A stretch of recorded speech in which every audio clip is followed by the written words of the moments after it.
suffisamment de temps, c'est l'autonomie et ses aléas. L'autonomie et ses aléas.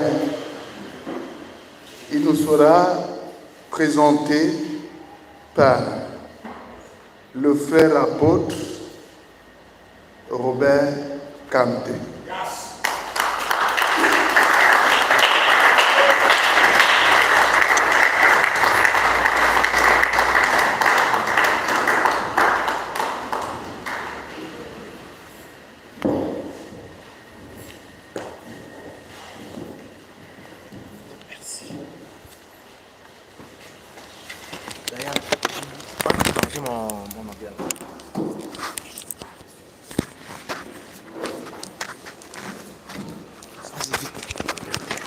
J'ai pas beaucoup de temps.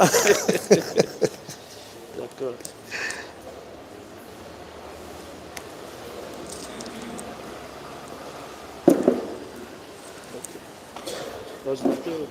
C'est dans le sac. Prends. On va vite, vite, vite, vite, vite.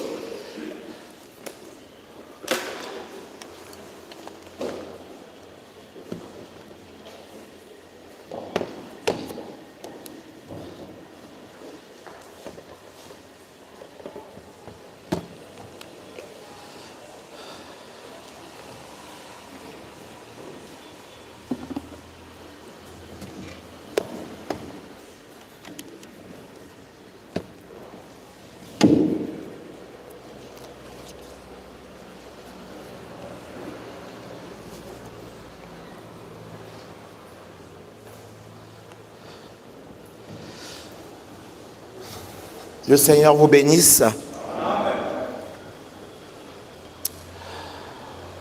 J'étais surpris quand Fétide m'a dit de venir et il m'a dit que je vais prêcher sur l'autonomie. J'ai dit que c'est encore une façon de me chercher des histoires. Je n'ai pas encore été guéri des plaies d'il y a 35 ans. Quand j'ai prêché sur l'autonomie, en 1987, au PK10, à la dernière convention, qui était une convention d'une dénomination sous forme secrète.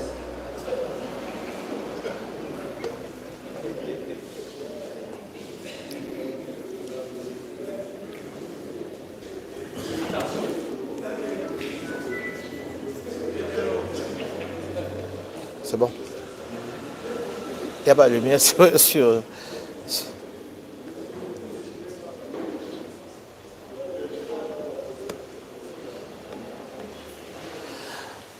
Je vous salue tous dans le parfait nom du Seigneur Jésus. Amen. En tout cas, faites-il, tu avais dit que j'avais 1h10, non? 1h10. Voilà, 1h10. Vous croyez qu'en 1h10, on peut exposer sur l'autonomie? Il y a 35 ans, j'avais exposé pendant 2 heures. C'est vrai que c'était dans une convention religieuse avec les frères et les sœurs. Ici, c'est une convention des ministres, c'est différent. Je suis d'accord. J'essaierai de faire comme le frère. Si on ne finit pas, on laisse. Si on ne peut pas tout lire, on laisse. Vous allez vous débrouiller à la maison. D'ailleurs, on va dire quoi que vous ne connaissez pas. Il faut souvent qu'on vous redise ce que vous connaissez. Parce que c'est des choses que nous connaissons. Il n'y a aucune citation de ce qu'on lit que vous n'avez pas. Tout sont dans les ordinateurs. Et s'il n'y a pas d'ordinateur, tu peux même aller seulement sur Internet. www.banam.org. Tout le message est là-bas. Tu peux tirer les citations. Aujourd'hui, c'est assez difficile. Voilà. Donc,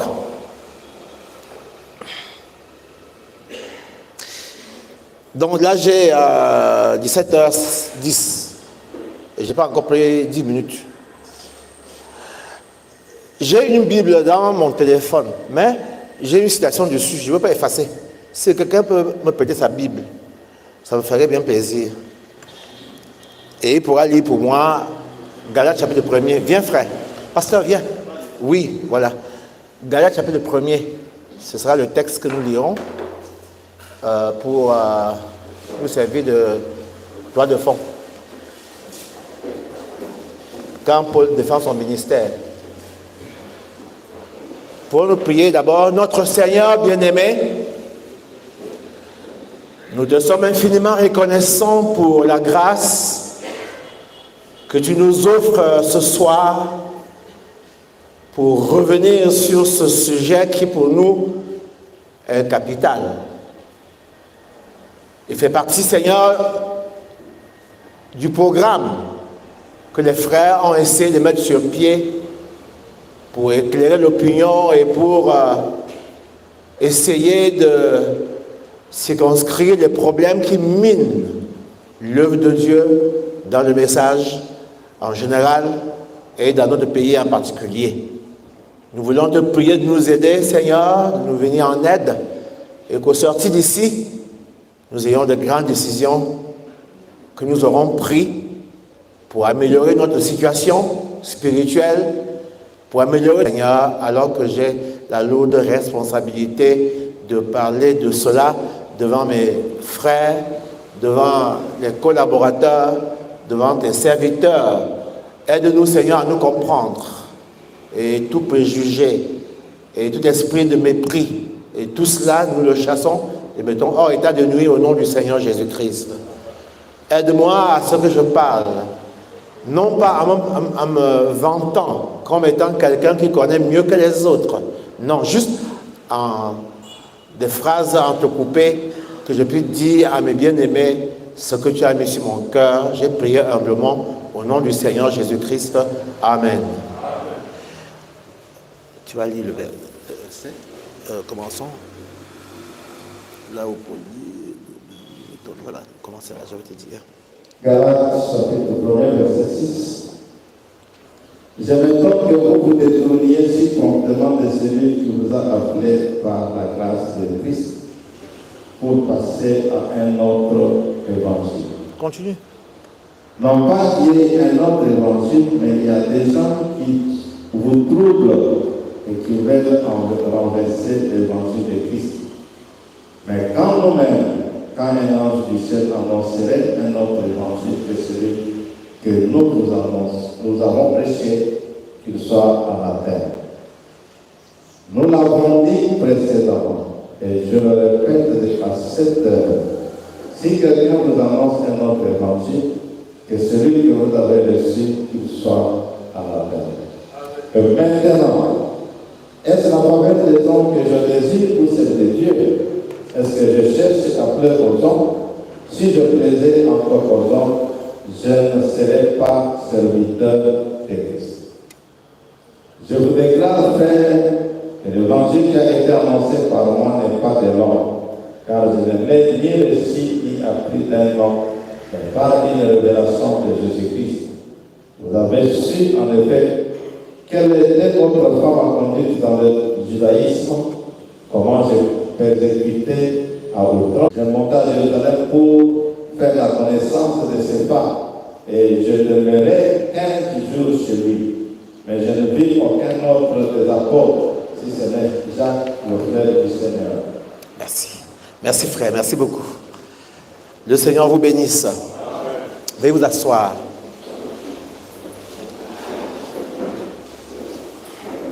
Bon, c'est vrai que collaborateurs, les ministres de l'Évangile, ceux qui me connaissent profondément et ceux qui ne me connaissent pas beaucoup, ceux qui ont entendu parler juste comme ça en passant de moi, soit en bien, soit en mal. Mais je voudrais tout de même vous dire que le Seigneur vous bénisse, mais aussi vous rassurer que je vous aime tous. D'ailleurs, je suis obligé. Sinon, je fais quoi ici? C'est le moment pour moi d'aller à l'hôtel, si je ne vous aime pas. J'étais assis là, je vous regardais depuis hier, et des visages que je ne connaissais pas. Et je disais au Seigneur de mettre un amour profond dans mon cœur pour chacun de vous. Il y en a avec qui on est plus en collaboration, on est tout autour de la ville. Et il y en a dont j'ai entendu parler, certains que j'ai visités, d'autres pas, et d'autres que je n'ai jamais entendu prêcher et que j'étais agréablement surpris de les écouter prêcher sous l'onction et avoir une bonne compréhension des Écritures, de notre cher message. Et j'ai compris que nous n'avons pas travaillé en vain. Frère Momo nous a fait un petit film historique sur l'histoire de l'Église au Cameroun. Et dans ce message-là, il nous a interviewé, nous demandant si nous étions satisfaits du travail que nous avons eu à abattre depuis 1975. Et s'il y avait la relève, il m'a interviewé. Je lui donnais ma position sans savoir qu'il avait interviewé aussi frère Jean-Paul Bellet, qu'il avait interviewé frère Chouak et Jean-Marc, quelque chose comme cela. Mais nos réponses, curieusement, étaient unanimes. Aujourd'hui, j'ai 67 ans. Peut-être que ça ne se fait pas voir. Et en Afrique, on ne vit pas longtemps.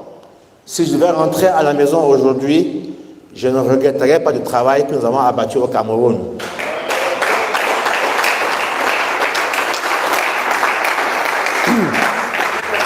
Vous êtes,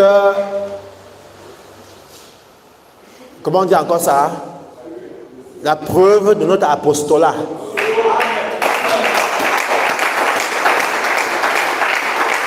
Nous sommes la première génération qui a quitté les assemblées de Dieu,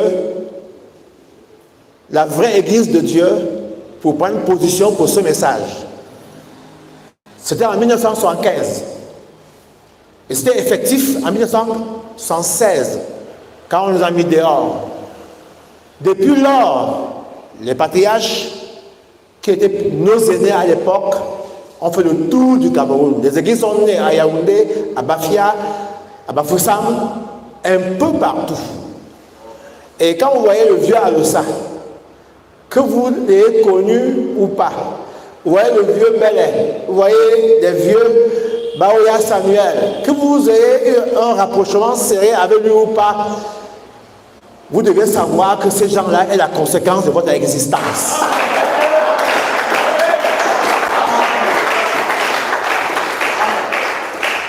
On m'a dit de parler de l'autonomie.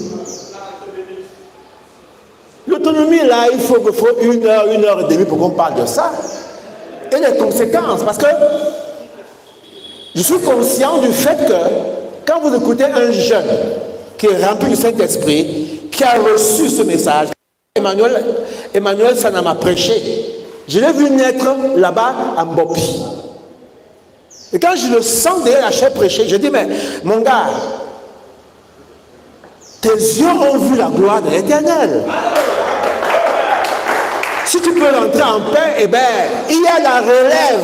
Frère, vous me demandez, est-ce que vous avez fait la relève? Je dis oui. Je comprends que la relève a été préparée. N'en déplaise, nous crions, nous disons, oh les ministres, les ministères ont échoué. Pour certains, ils ont tous échoué. Ils ont tous des adultères, des chercheurs d'argent, ceux qui cherchent la popularité et toutes ces choses-là.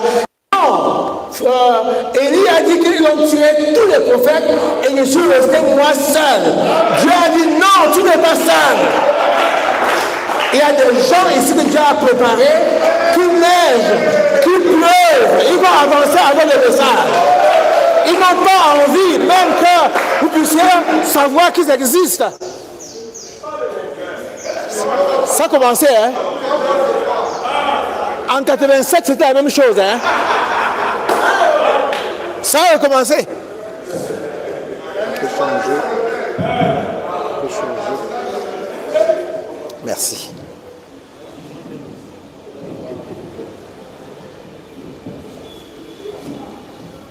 Si quelqu'un dit que les ministres évangéliques au Cameroun ont échoué, ça veut dire que le travail, ça veut dire que Dieu a échoué.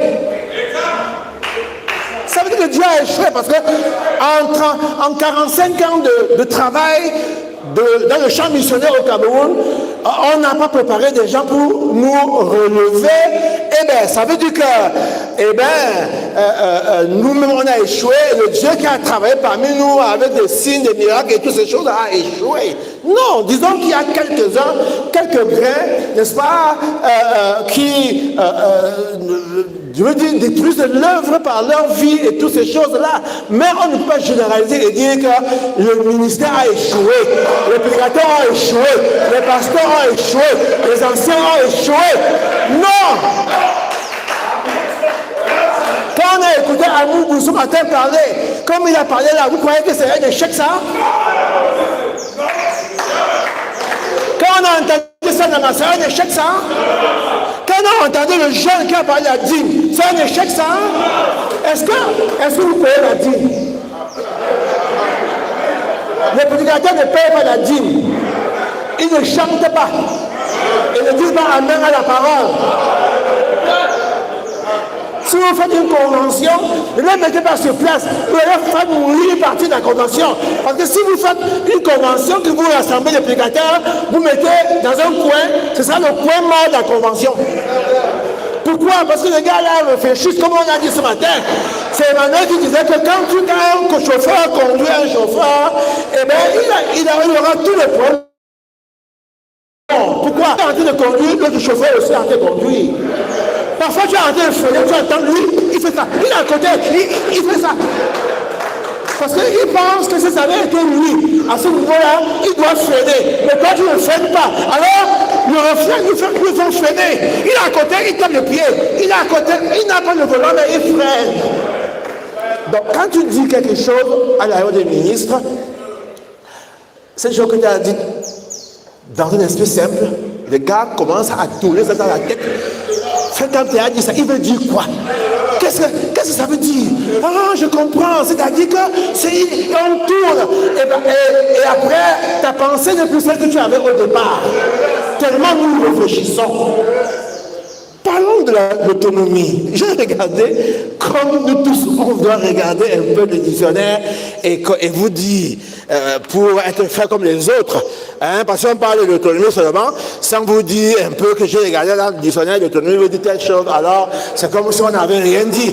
Alors on est directement intellectuel qu'il faut aller sur Google et demander ce que veut dire l'autonomie. Comme si on ne connaissait pas ce que veut dire l'autonomie.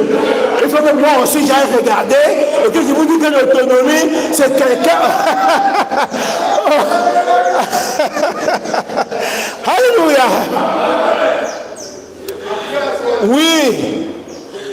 Non, moi je sais des choses. Monsieur, nous avons fait du travail.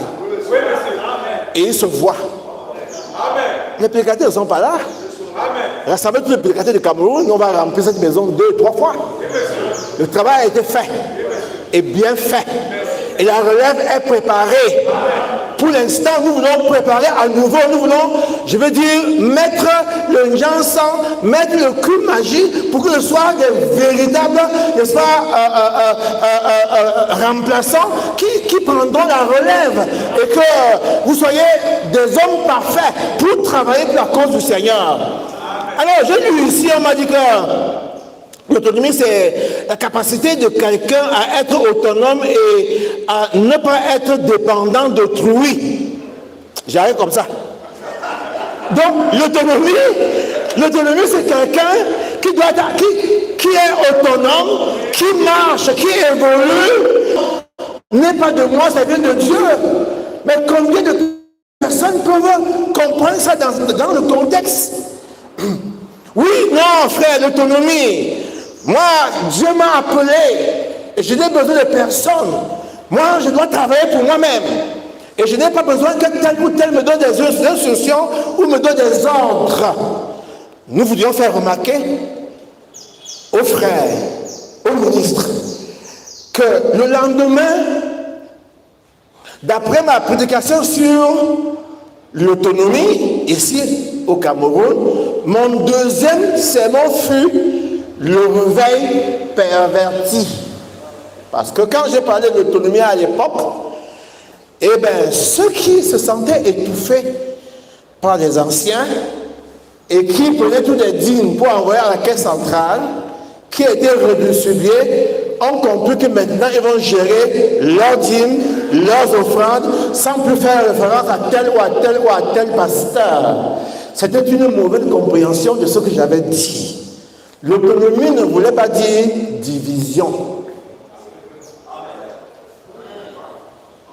L'autonomie voulait simplement montrer que quand Dieu appelle un homme, je ne vais pas dire, c'est qui fait l'a dit, quand Dieu appelle un homme, laissez l'homme aller où Dieu l'envoie.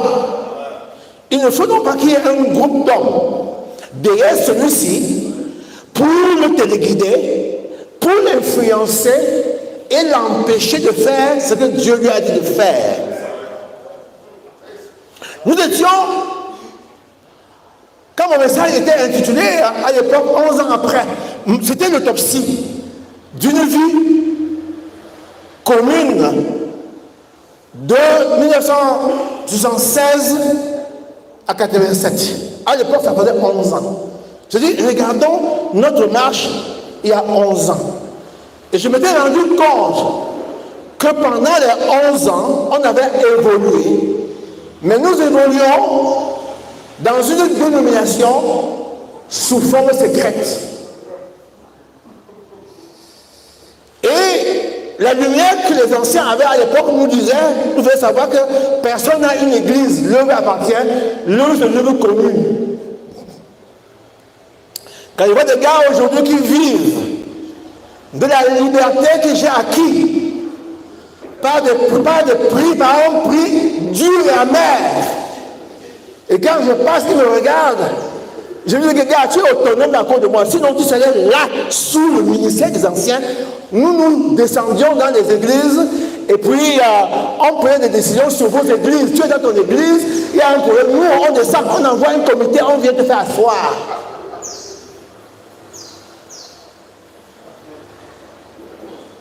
Et alors, les gens avaient peur. On était disciplinés. Tu savais que tu faisais une mauvaise chose. Le comité directeur ou le comité des anciens vont faire une descente catastrophique dans ton église et tu t'es plus de champ pour au sol. On va te tenir par la ceinture, c'est les orteils qui vont toucher au sol. On va te balancer derrière le banc là-bas, on va te remplacer même par soit par un gars que tu as formé, soit nous-mêmes on importe un gars de je ne sais d'où. On vient remplacer, on venait à l'église, on décapitait l'église, la tête de l'église, et on prenait une autre tête, on vient placer sur la tête de l'église. C'était une dénomination. C'est exactement ce que Frère Branham a condamné toute sa vie. Nous vivions cela.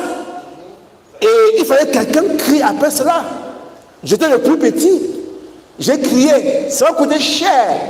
J'ai perdu des amis. Il y en a qui m'ont menacé à la sortie du culte. Quand on est sorti le soir, là, qui m'ont menacé avec le coup de poing. Il y a un frère qui a dit, frère, vous écoutez un homme, une petite prédication. On a bâti une heure pendant 11 ans. Et un gars sort avec une petite prédication pour tout détruire. Heureusement qu'il avait raison. Et quand on a fait la réunion du prédicateur, parce qu'après ça, le lendemain, il y avait une réunion du prédicateur pour me juger. Et j'ai dit, frère, si j'ai dit une seule chose, sans qu'il y ait le message et la Bible pour confirmer ce que j'ai dit, je suis prêt à monter la chaise demain pour corriger ce que j'ai dit.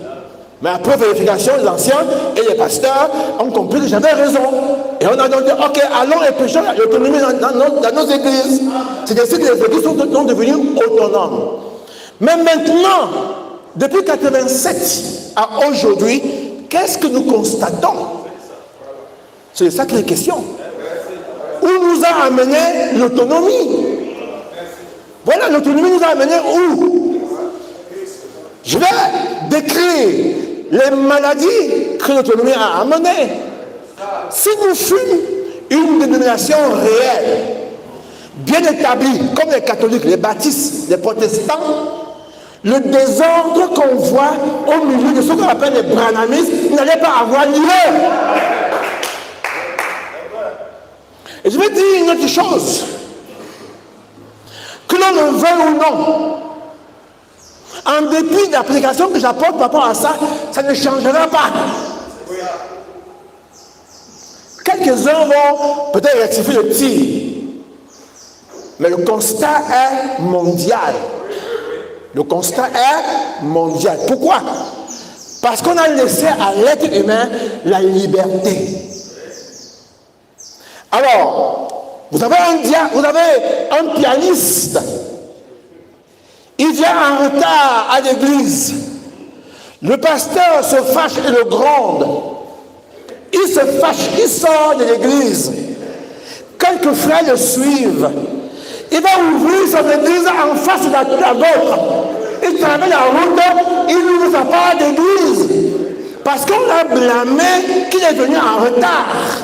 Donc l'autonomie a amené l'indiscipline, la jalousie, les concurrences et la chasse des brebis dans d'autres églises et la pêche dans le frigo du voisin. Voilà ce qu'a produit l'autonomie qui a été prêchée au Cameroun.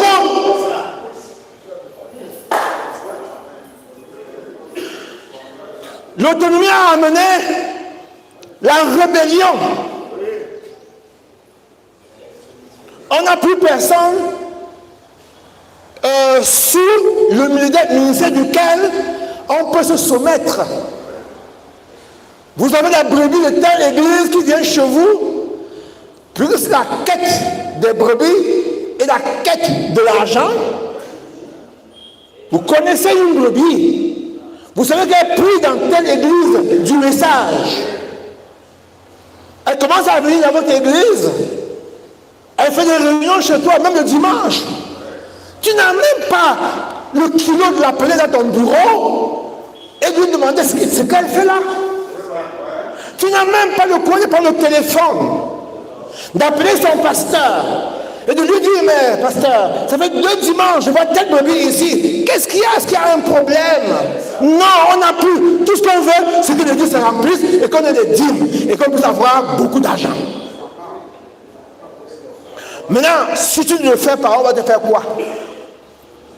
Son pasteur va te faire quoi? Je suis autonome, je suis souverain, je suis dans mon église, je n'ai pas d'ordre à recevoir de telle ou de telle personne. Il y a un qui m'a dit, frère, moi je ne chasse plus quelqu'un. Si une brebis entre dans l'église, je la reçois.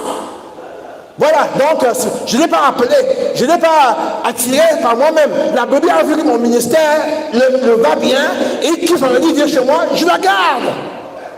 Mais c'est du désordre. C'est du désordre. Moi, j'ai chassé des âmes d'autres pasteurs qui sont venus dans mon église. J'ai appelé le pasteur. Je ne sais pas si c'était des noms, il y en a qui sont assis là. Je les ai appelés pour leur demander pourquoi est-ce que la brebis là vient chez moi. J'ai renvoyé des brebis de mon église pour aller voir le pasteur. Je me souviens, le pasteur Jean-Paul a renvoyé une brebis de mon église qui a allé chez lui, chez elle. Il lui a dit, tu veux faire quoi? On en fait Kamté. Ton ministère, il dit, je connais fait Kamté. Il prête la même chose que moi. Retourne à l'église là-bas.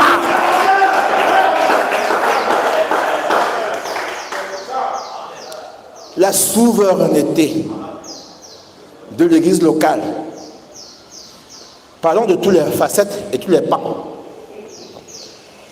Maintenant, le danger que nous allons avoir à courir si on ne fait pas attention, c'est que il faut qu'on trouve un moyen pour arrêter cette chose. Mais quel moyen allons-nous trouver? Allons-nous briser la doctrine sur l'autonomie et sur la souveraineté d'une église locale alors qu'il faut maintenant la prêcher? Si nous le faisons, on fait pire. Maintenant, ce qu'on peut faire, c'est faire des réunions comme nous le faisons et d'attirer l'attention des prédicateurs pour leur dire ces choses que tu fais là, personne ne te fera rien. Mais un jour, toi et moi, nous nous retrouverons auprès du Seigneur et tu vas voir, tu vas confirmer le code. Parce qu'on va te chicoter là-bas. Ce n'est pas la peine qu'une âme que Dieu a sauvée, vous fassiez la bataille sur une âme sauvée. Alors qu'au même moment, beaucoup de prédicateurs ont perdu, je ne dirais pas tous les prédicateurs, je dirais beaucoup de prédicateurs ont perdu qu'on peut se tenir en route et distribuer les traités et les brochures et inviter les gens à venir à l'église. les brebis les plus faciles à avoir, c'est des brebis qui sont déjà converties. Ce qu'on peut arranger à faire, c'est quand tu vas dans ton église, une brebis qui ne vient pas souvent à l'église, tu sors ta plus belle prédication et tu lui montres qu'en dehors de ton église, il n'y a plus de pasteurs au Cameroun. Il y a que ton ministère qui donne la foi de l'enlèvement, frère. Dieu m'a révélé que c'est moi seul à Douala qui a le ministère de la foi de l'enlèvement. C'est mon message seul qui crée dans le cœur de l'enfant de Dieu la foi de l'enlèvement. Tu es en train de séduire une brebis. Quand elle sort, elle dit mince. Je fais quoi dans telle église, dans telle église, alors que Dieu a révélé à l'homme là que c'est lui seul qui a le message qui produit la foi de l'enlèvement. Frère, je pense que ceux qui ont des ministères suffisamment éloquents ne devraient pas se croître dans leur quatre murs pour chercher à attirer les hommes là-bas. Si tu as le fardeau, comme le pasteur du Congo disait, si tu as le fardeau, tu vas aller d'église en église et enseigner ces choses.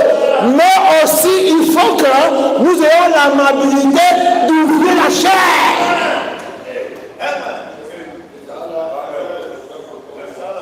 Pourquoi les frères n'ouvrent pas leur chair? Car encore là les conséquences de l'autonomie. Je connais quelqu'un ici à qui je peux laisser mon église pendant 10 ans. C'est un homme loyal. C'est un homme qui fait des compromis par rapport au fait que s'il y a une brebis d'une église pour venir à son église. Si tous ont été comme ça, vous n'aurez pas peur d'ouvrir la chair à tel ou à tel ministre. Les étoiles dans le ciel ne brillent pas avec la même intensité. Il y a des étoiles polaires, il y a des étoiles filantes, il y a les étoiles du matin, il y a les étoiles du soir, comme disait quelqu'un, je vais y revenir tout à l'heure. Alors, ceux qui ont des ministères un peu plus éloquents, surtout les intellectuels, faites attention quand vous écoutez un intellectuel. Il faut pas dire que Dieu appelle rarement les intellectuels. Quand ces messieurs montent derrière la chair, d'abord ils ont la matière grise qu'ils ont fabriquée depuis la maternelle jusqu'à l'université. Ils ont fui de l'école de l'université, ils n'ont plus rien à apprendre. Donc même quand c'est fort, ils se rabattent même dans la psychologie qu'ils appellent l'école. Quand il n'y a plus d'onction, le gars se rabat dans l'intellectualisme. Et quand le gars, il a l'éloquence de langage, il vous soulève, vous criez, il commence à rejeter les choses qui sont anti-paroles, tu ne contrôles plus.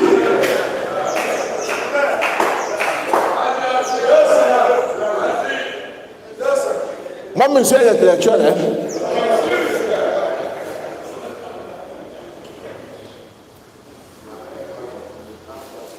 Mettons le bêtise là ici. Donc, quand on a un tel ministère, si ce ministère va d'église en église, la brebis n'a plus besoin de changer d'église pour l'écouter. Puisqu'elle reçoit cette nourriture étant chez elle.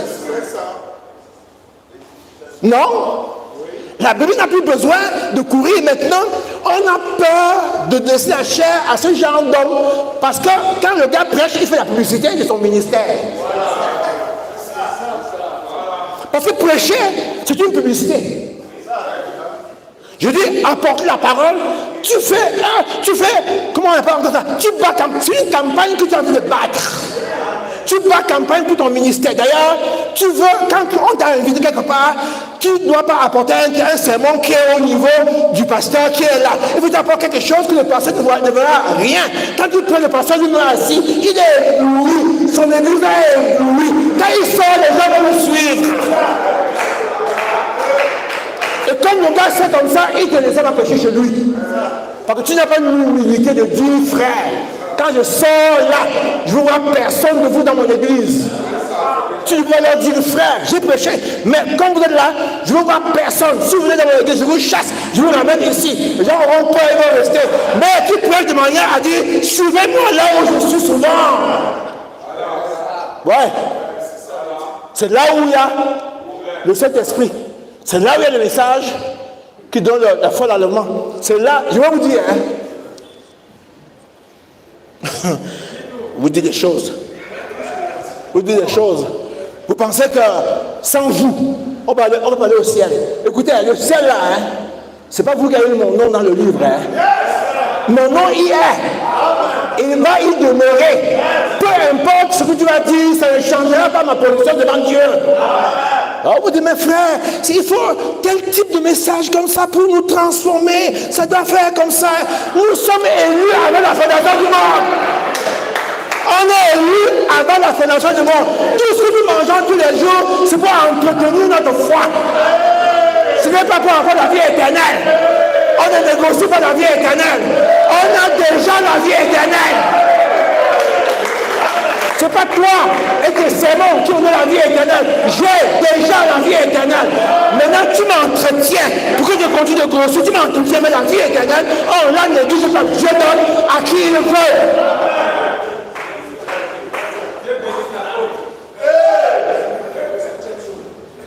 C'est le 7e saut, hein?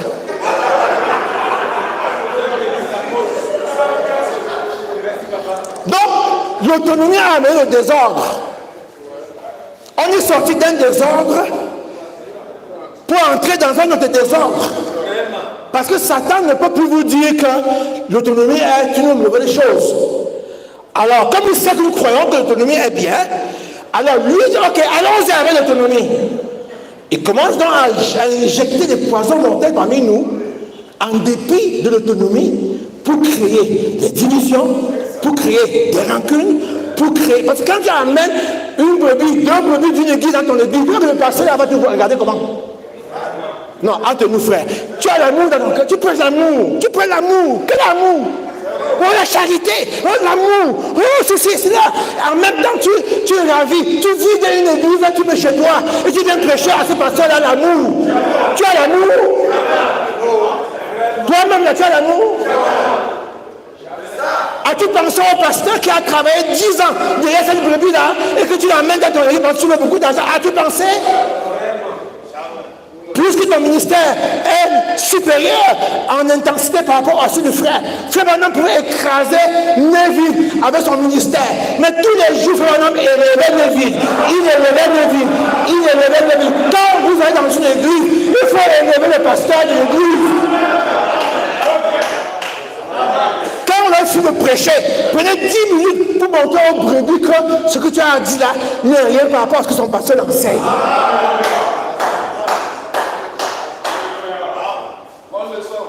Non, quand on va dans l'église, on n'a pas un mot pour le pasteur. Et si on a un mot pour le pasteur, c'est pour être un peu humble. Mais quand on parle à l'église de manière où chacun sent que si je suis le gars là, il serait bien. Et tu es chez toi, il vient, non, après tu accueilles, il vient, tu accueilles, tu viens. Tu l'as évangélisé quand? Tu l'as évangélisé quand? Tu as l'amour, hein? Tu as l'amour pour le pasteur dont les bébés s'en vont là. Son église a été vidée pour avoir profit de la tienne. Hein? Je n'ai pas dit qu'il faut avoir de la pitié dans une église comme l'église pentecôtiste, l'église baptiste, l'église ceci et cela qu'on est. Non, mais l'église du message, non. Merci frère. L'église du message sur le 7e saut. Tu viens, tu attires les bébés dans ton... Ça va créer la bosité, ça va créer la haine, ça va créer le désarroi, ça va créer l'amertume dans le cœur de ce pasteur-là. Et il ne peut pas t'aimer. Même si tu t'embrasses en riant, il ne t'aime pas. Parce que tu es une source de difficulté pour lui. Tu es un élément, un facteur gênant pour son église. Il pleure. Il y a un pasteur qui m'a appelé il y a 3 jours. Il y a une brebis de son église qui est partie de son église pour aller dans une autre église. Il me dit, frère, cette brebis-là, c'est l'une des meilleures brebis que j'avais.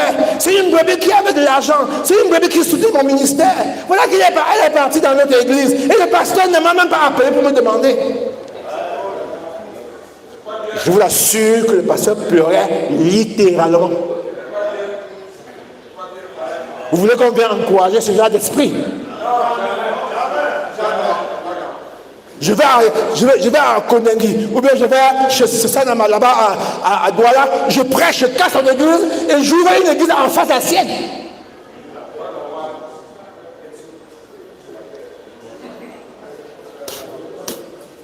Il est là, je casse en deux, j'ouvre une église en face. Et je dis, ben, frère, j'ai prêché la parole de Dieu. Et ça a attiré les gens. Moi, je ne peux pas les chasser. Ça, c'est le conspiratisme.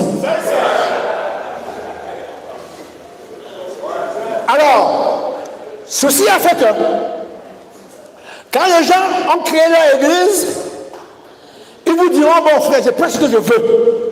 Ils prêchent que dans mariage et divorce, frère, on a encouragé la polygamie. Il enseigne ça chez lui, on n'a rien à lui dire. Oh mon frère, dans mon église, nous on baptise dans l'Est. Non, dans mon église, frère, je n'accepte pas les anciens ou les nouvelles personnes là dans mon église. Non, en tout cas, frère, il a son église, j'ai la mienne. Mais hier, c'est le frère qui a prêché hier, comment pouvoir corriger les gens qui vivent mal. C'était le frère qui hier soir, hier. À Sako. À Sako. À Sako. À Sako. À Sako. Je suis allé chercher la citation que je vais lire pour vous.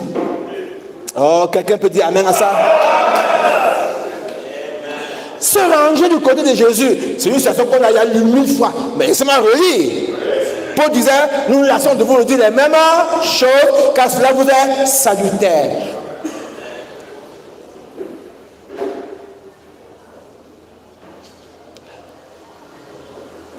Je saute un peu pour aller vite. Donc j'ai remarqué comment les églises là, nous sommes dans ces rangées du côté de Jésus, paragraphe 26. L'évangélisation a commencé et ça s'est multiplié partout. Et prenons par exemple ce Paul qui est devenu un grand missionnaire auprès de notre peuple. Nous voyons qu'il allait partout, le Seigneur le conduisait, établir une église, et c'était une foi nouvelle. Les églises de l'époque, par exemple en Asie mineure et partout en Europe, elles ne croyaient pas ce message-là. Et là, il devrait prêcher le message et de nombreuses âmes se convertissaient à celui-ci. Mais après qu'il y avait personne, trop de suspension, s'il avait laissé les gens dans cette situation, il se serait bien vite retrouvés de nouveau au milieu de leur dieu païen et dans leur judaïsme et quoi encore. Parce que ces gens n'avaient personne qui puisse les donner l'enseignement. Dans la saison 4 que nous avons lu hier. Les convertis, ils n'avaient pas d'endroit où aller. Qui n'avaient pas d'endroit où aller. C'est pourquoi Paul a établi les églises dans leurs différentes régions du pays. Chacune de ces églises, il en confiait la charge à quelqu'un qui était en règle, à un homme qui était digne de confiance, un homme qu'on appelait pasteur, un berger, ensuite, après, cette église devenait alors point. D'autres petites églises naissaient d'elle. Les jeunes hommes et les hommes âgés étaient suscités et il en résultait ces églises. L'homme qui était à la tête de la première église était appelé évêque. Et puis ceux qui étaient sortis de lui, ses enfants étaient appelés bergers ou pasteurs. Et alors, ce groupe de petites églises, elle en referait toutes à cet évêque. N'est-ce pas? Fait maintenant être clair ou pas clair? Mais il y a plein de jeunes prédicateurs ici. Quand il a ouvert son église, il ne veut même pas que son père passe là. D'ailleurs, quand il ouvre son église, il ne parlera même pas à l'église qui est son père. Parce qu'il croit que le père va venir influencer les gens et on va le reconnaître. Frère, quand on a atteint le niveau où nous on atteint là, on n'a plus de publicité à faire. Je ne fais plus la publicité. J'ai déjà, comment on va voir ça? J'ai déjà la popularité. Hein? Combien église, j'ai à Douala, environ 8. À Nimbe, 1. Moutengene, 1. Bafoussam, 1. Tombel, en France, 1. Bientôt 1 aux États-Unis. Vous pensez que je vais venir encore dans vos petites églises pour chercher quoi? L'argent? L'argent, j'en ai. Donc je vais chercher quoi chez toi?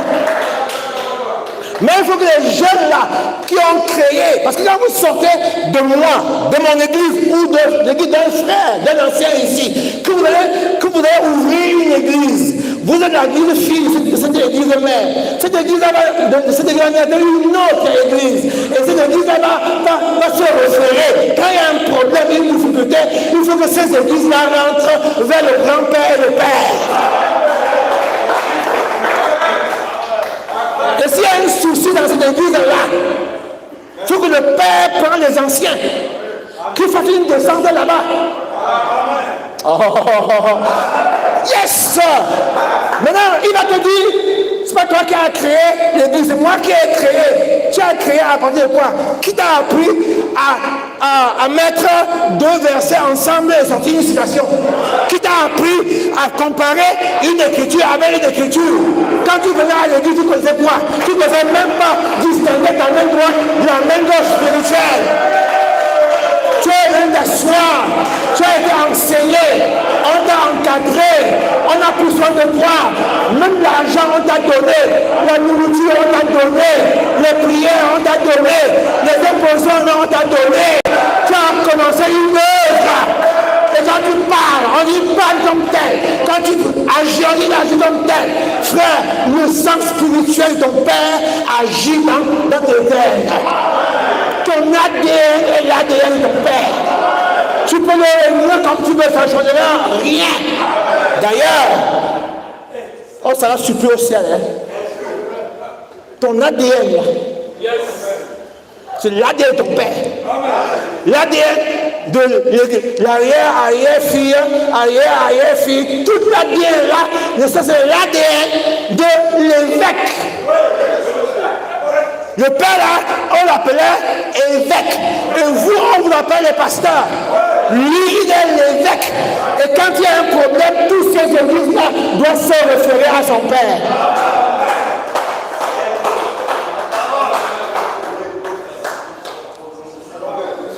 L'autonomie, n'est-ce pas? C'est encore parti.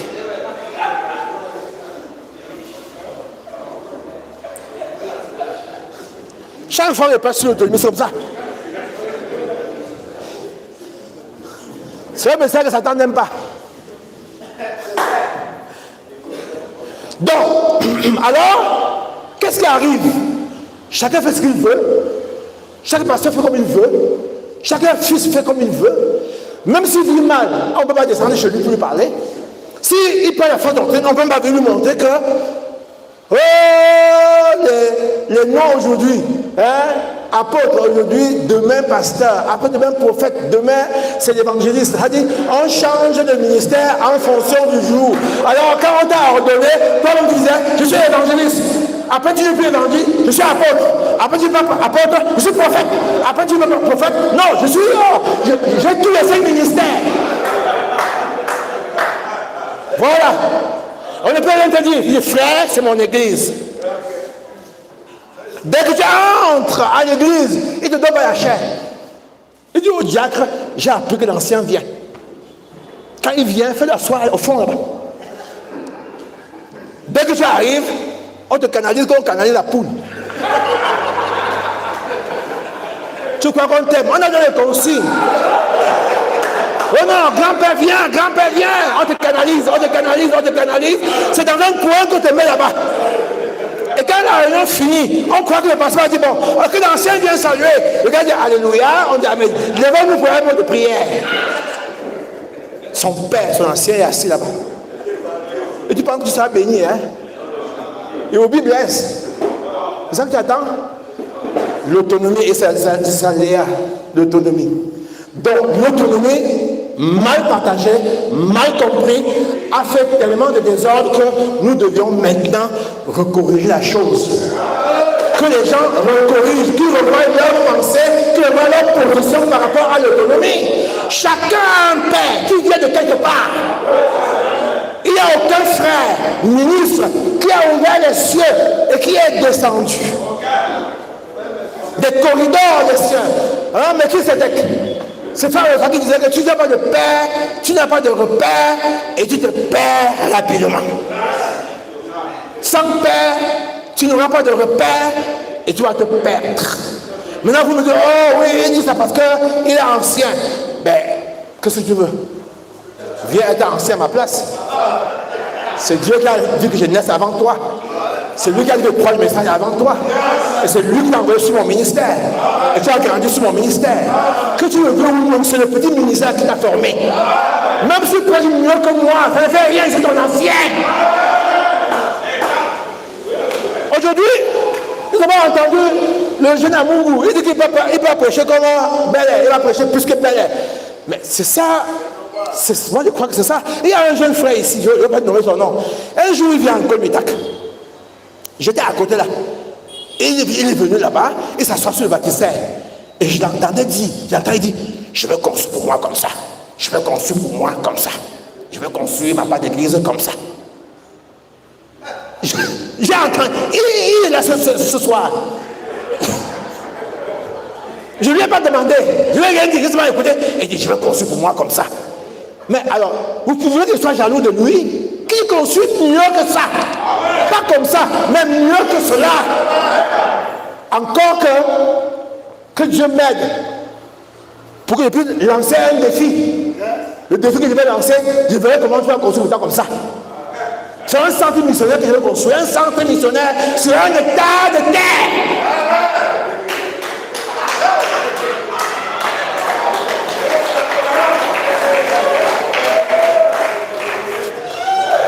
Il faut que nous levions là-bas tellement haut que vous puissiez vous battre pour arriver à ce niveau-là.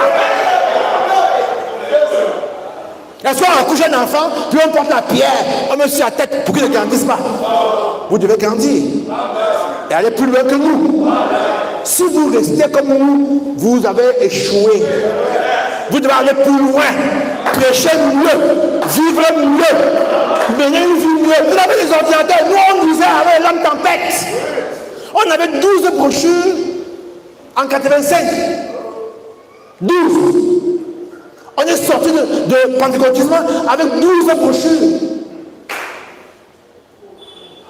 Le jour où j'ai écouté la voix de Frère Branham, il y avait des bandes qu'on nous envoyait. Alors le gars traduit directement. De temps en temps, il les envoie à Frère Branham. De temps en temps, quand la prédication est chaude, il les fait Branham parler. Et quand on entendait Branham parler, on ne comprenait rien. Mais on était content d'entendre sa voix. Frère Samuel d'un soir est venu au Cameroun. Il m'a donné une cassette de Frère Branham en anglais. Je connaissais rien en anglais, et l'anglais du Kentucky. J'étais tassement à l'époque. J'ai pris la cassette et mets dans mon tassi. Toute la journée, Frère Branham parle. Tout ce que j'entends, c'est God, Jesus, God, Jesus, God, Jesus. Tout ce que j'entendais, tout ce que je pouvais entendre, c'est God and Jesus. God, quand il parle de God, il dit Dieu. Après, Jesus. C'était tout.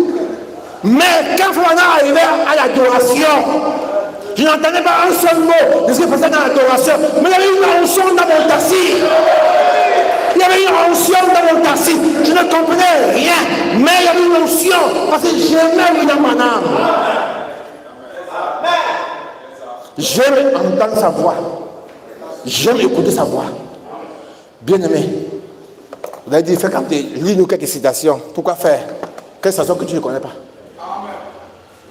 Hein? Je dis quoi que tu ne connais pas?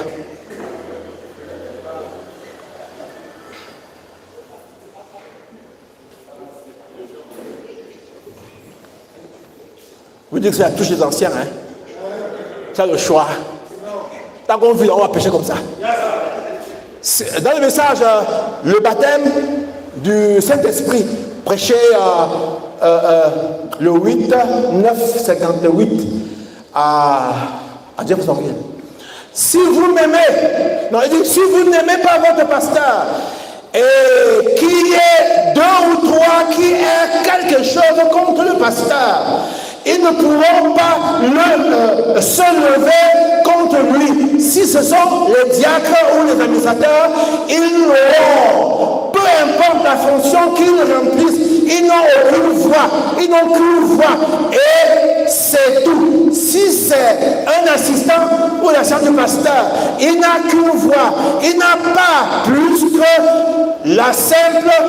Il n'a pas plus que le simple membre assis ici. De votre général de l'église décide du problème. C'est juste. Non, il dit le vote général de l'église décidera du problème. C'est juste. C'est juste. Ce n'est pas le conseil des diacres qui mettra le pasteur à la porte. Et ce n'est pas le pasteur qui mettra le conseil des diacres à la porte. C'est l'église qui, dans un vote général, décidera. Pourquoi? Parce que l'église est souveraine.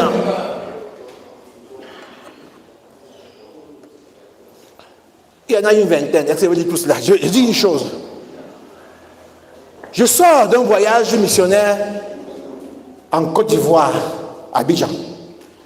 Nous a invité un groupe d'hommes qui disent croire le message de William Branham, mais qui disent que Frère Branham était la lumière du soir. Zacharie 14, 7. C'est 7, 14 ou c'est 14, 7? 14, 7. Alors, au temps du soir, la lumière paraîtra. Alors pour eux, Malachie 4, Amos 3 et tout cela, c'est William Branham. Et ils disent que William Branham est le seul prophète majeur. Et il ne dit pas William Branham, il dit William Marion Branham. Pendant une semaine, la chanson là est dans leurs lèvres. William Marion Branham est le seul vrai messager du dernier âge d'église. Il n'y en a pas un autre qui vient après lui. Non, c'est William Branham qui est le 7e et le dernier. Mais ils disent que leur pasteur n'est pas un prophète, mais c'est la voix de Matthieu 25, verset 1er à 6. La voix de minuit. Il met une différence entre la voix de minuit et la lumière du soir. Donc William Branham est mort. Il est parti avec le message, c'est ce qu'on dit là-bas. Et vous les branhamistes, vous êtes tous morts.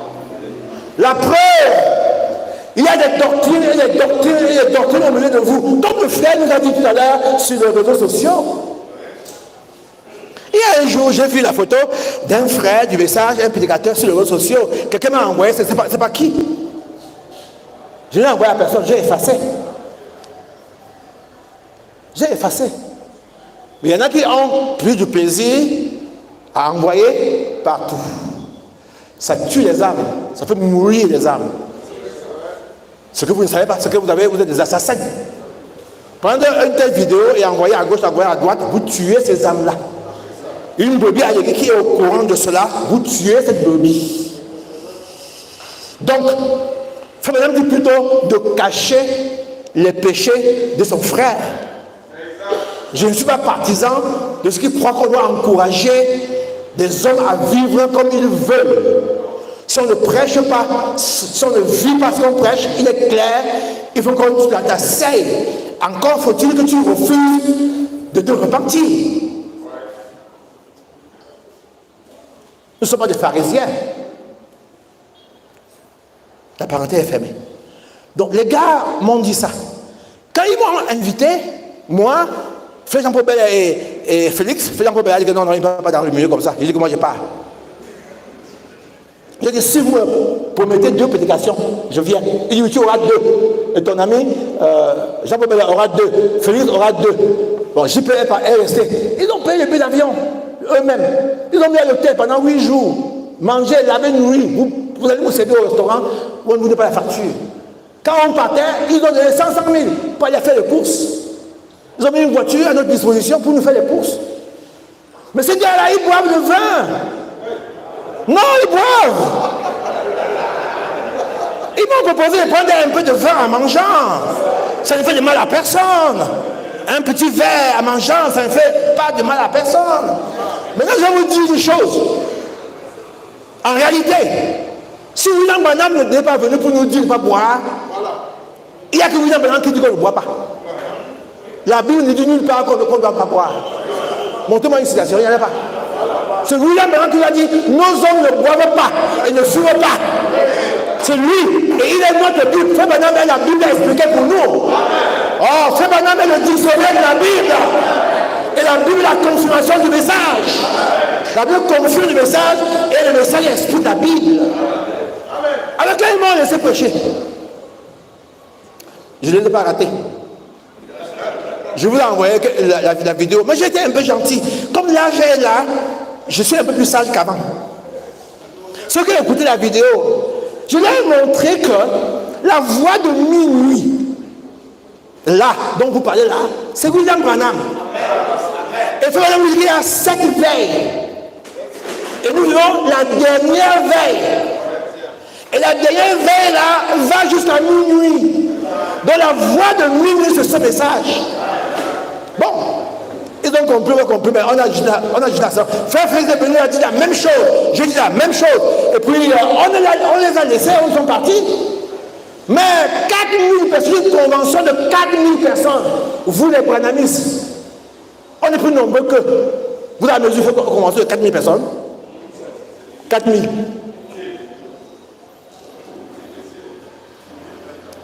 Les plus grosses conventions qu'on a fait, c'est ce qu'on a fait à Douala, en 2009 et en 2012.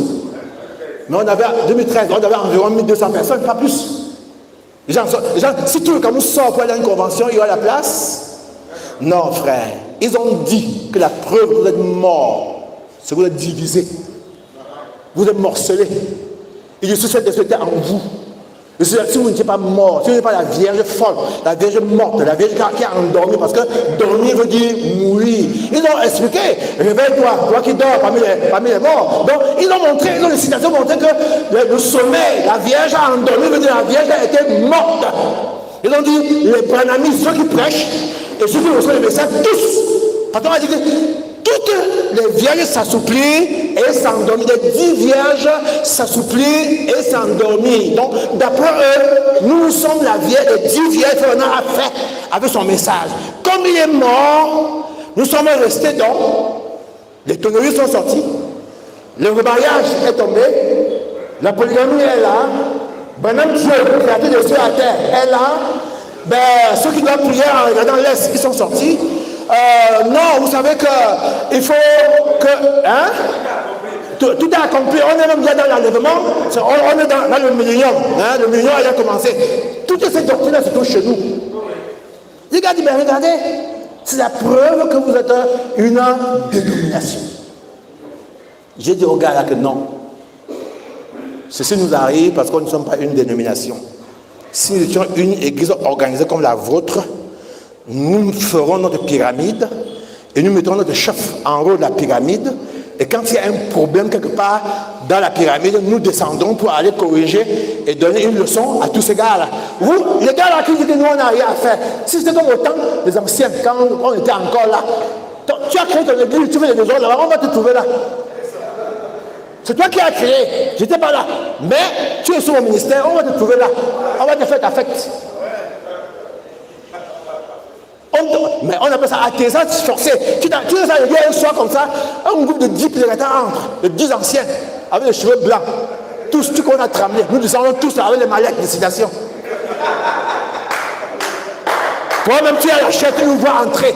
On entre, tu regardes. Après, on va s'asseoir derrière. Après, on dit, pasteur, nous, on a un mot à dire à l'église. On se lève. On dit, bon, l'église, vous savez, le gars-ci là, il ne vit pas la parole. Le gars-ci, il a ceci. Le gars-ci, il a cela. Et par conséquent, nous, anciens, nous pensons qu'il ne peut qualifier. On te coupe la tête, on te jette là-bas, et puis c'est fini.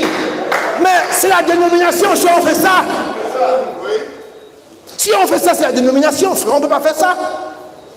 Si on agit comme ça, c'est qu'on est rentré là où on était venu.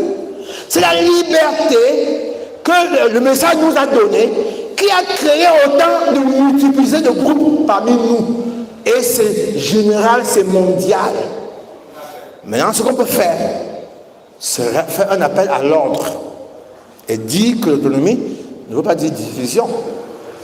Ne veut pas dire se séparer avec son église, avec son père, avec ses frères, avec ses sœurs, avec ses collaborateurs. Ce n'est pas de ça qu'il est question. Il est question que nous puissions vivre la parole.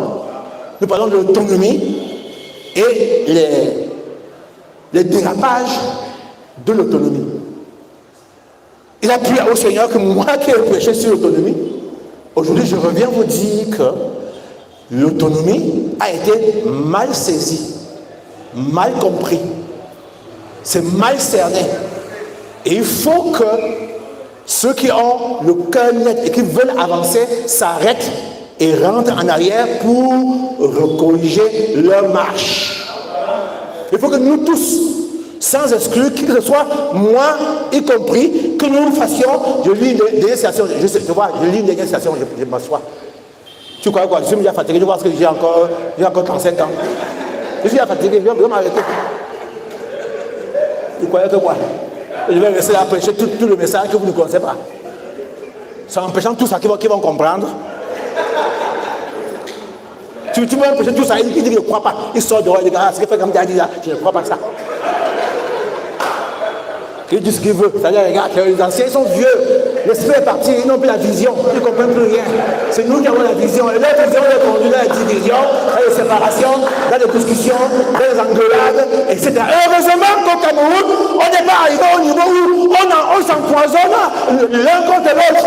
On n'est pas arrivé. Et je prie que les Camerounais gardent ceci. J'entends dans des pays où on empoisonne des prédicateurs. Un prédicateur vient prêcher, il va boire de l'eau parce qu'on va mettre le poison. Non, ce n'est pas arrivé au Cameroun. Ça n'arrivera jamais au Cameroun. Les Camerounais ne s'entretueront pas à cause de messages, monsieur. Non, frères Camerounais, ne pensez jamais à une telle chose. Sauf que nous tuons nos frères par derrière avec le couteau. C'est ce genre de crime qu'on connaît. Planter le couteau derrière les gens. Il faut aller le voir. Au lieu de planter le couteau derrière son dos, même ça fait quoi? Elle va le voir. Vous le voyez, vous l'embrassez. Et tout le dos, vous plantez le couteau derrière son dos. C'est pas bon. Va avec ton frère, a dit William Branham. Laissez l'homme aller où Dieu le conduit à aller. J'aime ça. Si les gens dans une assemblée disaient simplement bien, voici une belle église, ce frère a établi une jolie église. Et s'ils ont un petit favori, ils enverront diriger cette église. Ils ne se rendront pas compte qu'ils se tuent eux-mêmes. Voyez-vous, en premier lieu, si cet homme entre là, il ne peut pas prendre la place du premier. C'est-à-dire, si vous construisez une belle église comme ça, et les anciens disent, oh, c'est une belle église, on fait comment? On a un favori. Chassons le gars qui a créé l'église et mettons notre favori. On tue l'église, la dénomination. C'est la dénomination, je lis, je m'assois. J'espère qu'il y a le front d'amour après ça. Hein?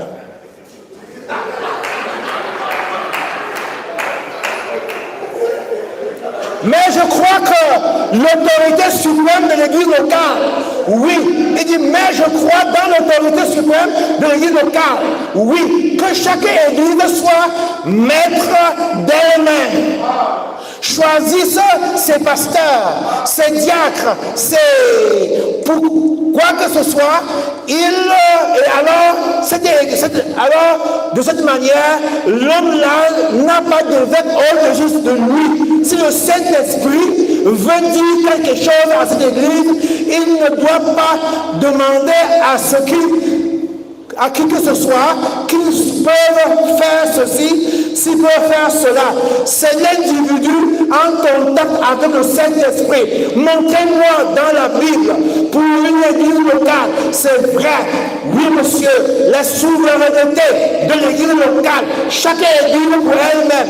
Maintenant, la fraternité, tous ensemble, mais il y a la souveraineté de l'église locale. Il faut maintenant prêcher la souveraineté, mais la fraternité doit être là. La souveraineté de cette église par rapport à telle église, par rapport à telle église, mais toutes ces églises doivent garder des liens de la fraternité au milieu d'elles. Que Dieu bénisse.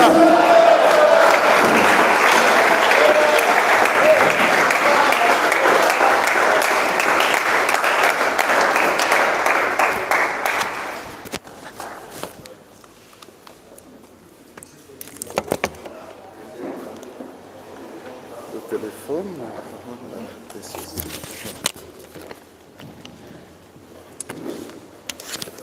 Amen. No comment.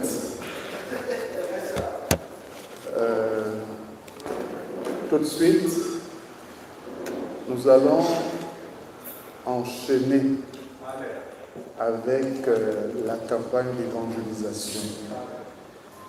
On va gagner du temps parce que nous sommes tenus par le temps.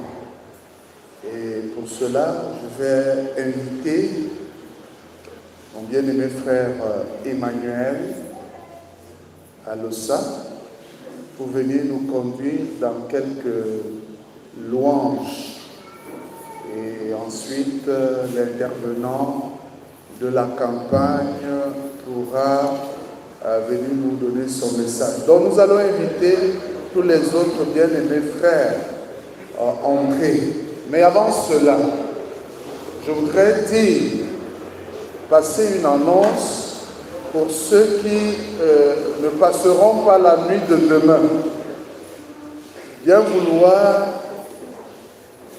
libérer les chambres. Au sortir le matin, vous sortez avec vos effets personnels pour libérer les différentes chambres. Que Dieu vous bénisse.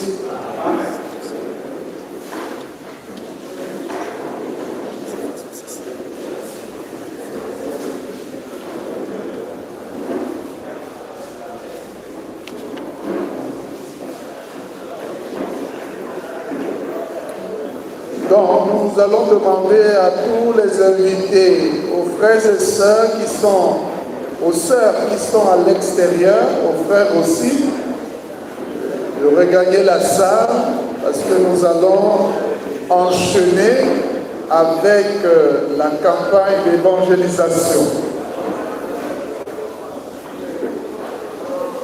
Pendant ce temps, le frère Daniel va commencer à jouer un prélude pendant que les autres entrent.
Daniel, pardon, on gagne en temps.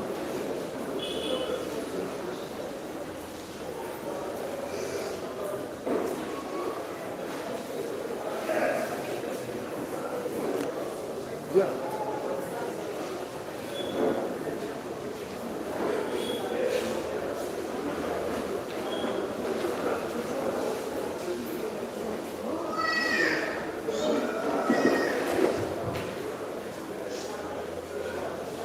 Ok. Nous voulons inviter donc le frère Emmanuel pour nous conduire dans quelques louanges.